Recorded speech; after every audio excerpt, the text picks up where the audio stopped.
Well, it's another big day of trading and welcome to 𝐊𝐶 TV, live from our studios in Sydney. James Preston with you for the last trade show. This is where we take a look at the final trading session as it unfolds, and we also head overseas to see how other markets are performing comparatively.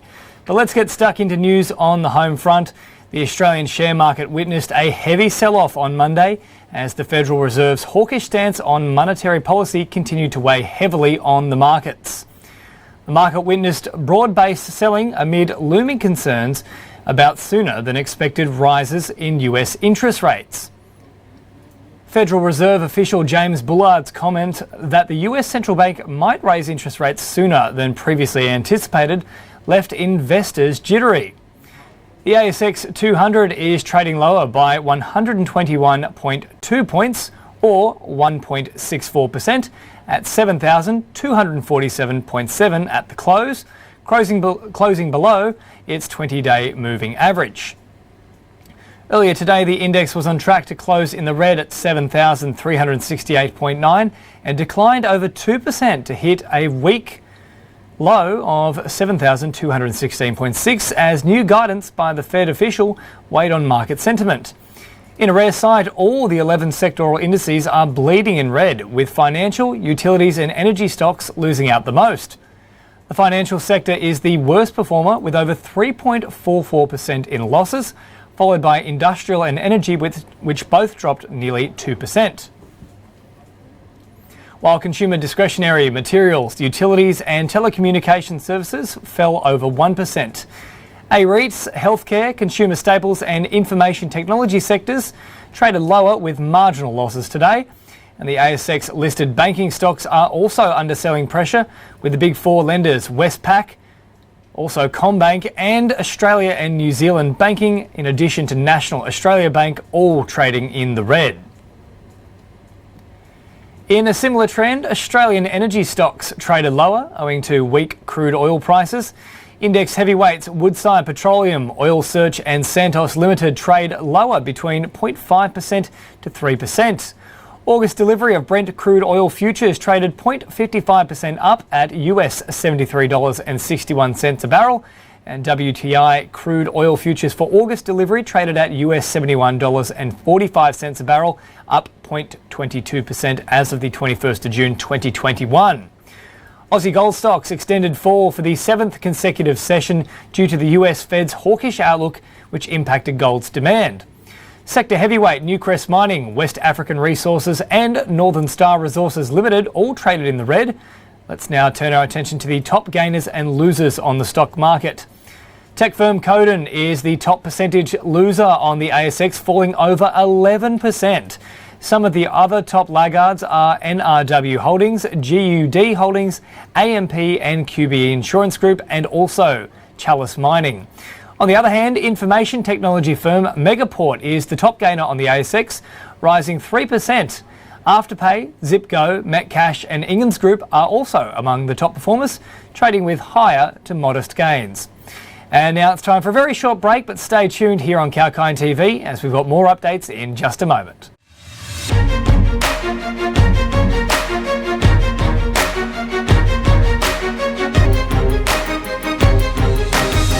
Tune in to get the latest information. Whether it's about market movements or the currency graph, sectoral coverage or industry news, we cover it all on our news segments. Be on top of the latest news with 𝐊𝐶 TV.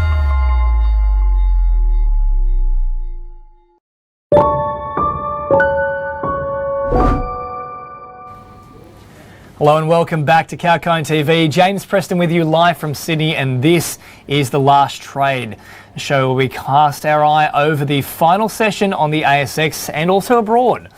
Well, let's talk about shares that are in the news today. Shares of Commonwealth Bank of Australia drop over 4% to Australian $99.32 after the lender announced the sale of its general insurance business. CBA, one of the four premier banks of the country, has signed a deal to sell its Australian general insurance unit, CommInsure General Insurance, to the South African insurer Hollard Group. The deal includes an exclusive 15-year strategic alliance with Hollard for the distribution of home and motor vehicle insurance products to CBA's retail customers in Australia. The transaction, which is estimated to be worth $1 billion Australian dollars, is part of the bank's strategy to exit capital-intensive non-core businesses. The deal includes a $625 million upfront cash consideration and additional investment from Hollard throughout the 15-year strategic alliance between the two companies. As per the agreement, CBA will continue to earn income on the distribution of home and motor insurance products. Besides, the bank is expected to receive a pre-completion dividend subject to the timing of completion, business performance and also regulatory approvals.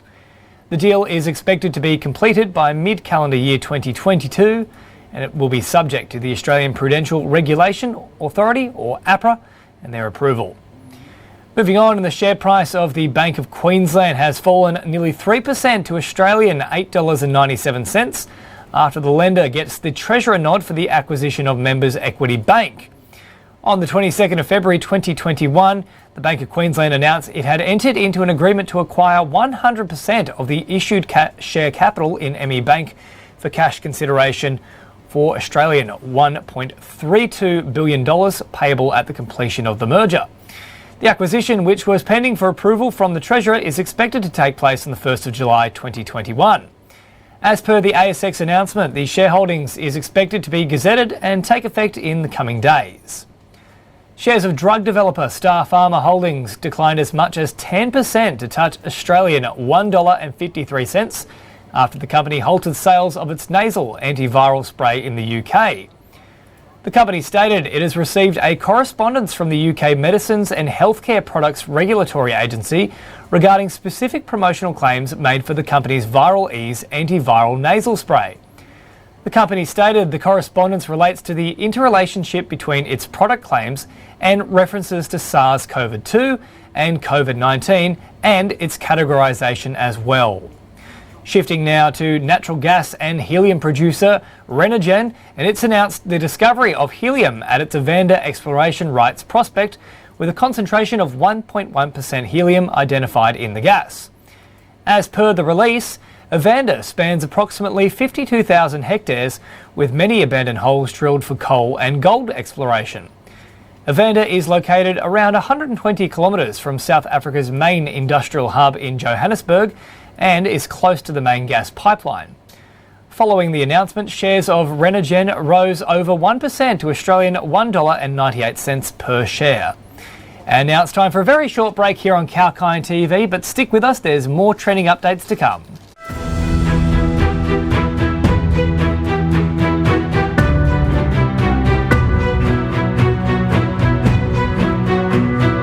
Property by 𝐊𝐚𝐥𝐤𝐢𝐧𝐞. Looking for a dream home?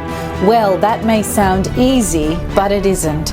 And from looking for a property that is the right fit for you in terms of cost and other factors, to zeroing down on the right mortgage plan, there are various aspects to consider.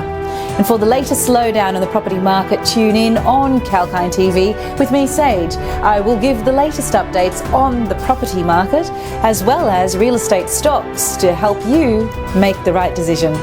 Keep watching Property with 𝐊𝐚𝐥𝐤𝐢𝐧𝐞.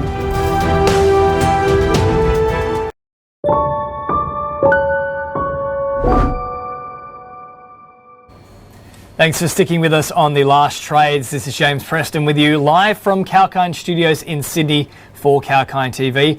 And this is where we cast an eye over the final session on the ASX and also what's happening abroad. Let's move on now to Boral Limited, who have risen as much as 4% to Australian $7.05, hitting its highest since 4th of October 2018. That's because of a plan to sell its North American building products business. The company stated it will sell its North American building products business to a unit of NYSE-listed Westlake Chemical Corp for Australian $2.15 billion. Following the sale of the North American business, Boral said its net debt target would fall to Australian $1.3 billion, down from $1.5 billion. Moving on, smart home solutions company HSC Technology Group shared on Monday that its platinum partner Johnson Controls ADT Security Pacific has ordered 3,350 units to be delivered over the next 12 months. As per the announcement, the revenue generated from these orders is likely to total around 1.1 million Australian dollars. Let's take a look at the next stock. 𝐊𝐴TEP Limited shares have declined 13% to 53.5 Australian cents after the company announced that it has secured commitments for Australian $60 million via a two-tranche institutional placement, which was supported by multiple institutional investors in Australia and also offshore. The company will also offer a share purchase plan for eligible shareholders to raise a further round of 5 million Aussie dollars. Taking a look now at Metals Tech Limited, and it's risen as much as 21.3% to 28.5 Australian cents, hitting its highest in nearly 3 weeks. The Gold Explorer said 1.54 million ounce gold mineral resource is estimated at its Sturek project in Slovakia. The company stated this is a 44% increase on the previous mineral resource estimate for the project, and it is now investigating potential for a high-grade bulk underground mining operation in the region. And now moving on to our global peers, Asian markets stayed under selling pressure today. The equity markets in the Asia-Pacific region have witnessed a heavy sell-off on Monday, tracking weak cues from Wall Street. The Federal Reserve's hawkish stance on monetary policy continued to weigh heavily on the markets. Japan's Nikkei is the worst performer in the region, plummeting as much as 3.7%. Taiwan's weighted index has dropped 1.56%, Seoul's Kospi has fallen over 1%, and the Straits Times Index in Singapore has extended its loss to 1.15%. Hong Kong's Hang Seng drops 1.35%. China's Shanghai Composite remains relatively unfazed from the global sell-off, down just 0.2%. And on Friday, Wall Street ended lower, persistent concerns over the US Federal Reserve's hawkish stance. The Dow Jones dropped 1.58%, marking the worst week for the blue chip index since January 2021. The S&P 500 fell 1.31%, as the Nasdaq Composite shed 0.92%. The Fed expects the first post-coronavirus rate hike to happen in 2023. Well, that is all for the last trade. With our existing operations in Australia, New Zealand, UK and Canada, 𝐊𝐴CHIME Media has now launched its operations into the US market. Every day in our first show, the Global Market Updates, you can get the latest and important news out of the US and UK markets from overnight. So that is it for me for now, but Rachel Jones will wrap things up in just a moment with a very exclusive special guest on 𝐊𝐴CHIME TV. I'm James Preston. I'll catch you next time.